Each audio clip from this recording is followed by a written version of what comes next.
Okay, so I've kind of had this post running around in my mind for the last couple weeks, and I even tried writing it out. But I thought this would be a really good thing that I wanted to talk about and do it in kind of a video way, so you could see that I'm not really out to attack anything, but I'm really trying to rethink some things. I don't know about you guys, but I didn't grow up in church, and so when I first heard the word discipleship, it was about a program, and it was something that I could complete.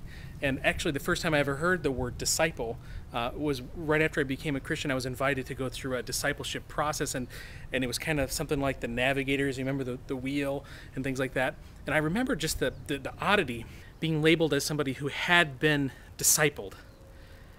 And then I got into youth ministry, and I started thinking about that more, and I thought, man, you can disciple people, and it's something that you can program and you can put into a box, and you can say, yes, our ministry disciples students.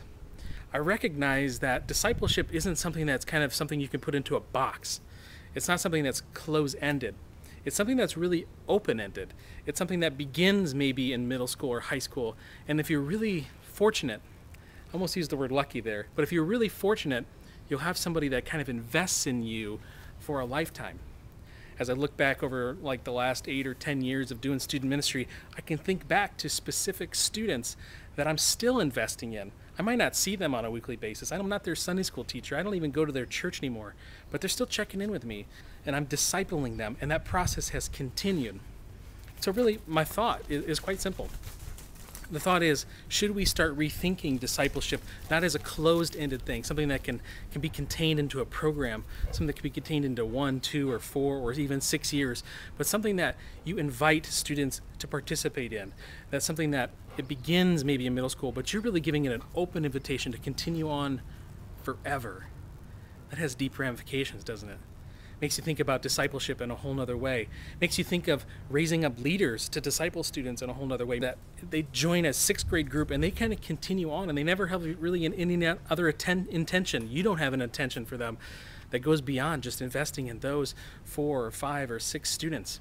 And wondering about how this affects our ecclesiology, how it affects our effectiveness in youth ministry. That Jesus really practiced something that was very open-ended. He only had 12 disciples, and you look at the relationship between Paul and Timothy, and you see one really long-term discipleship process. I don't know if that's something that is new. I don't think it's new, but I wonder if something that could challenge us in youth ministry. And I'm really interested in your thoughts.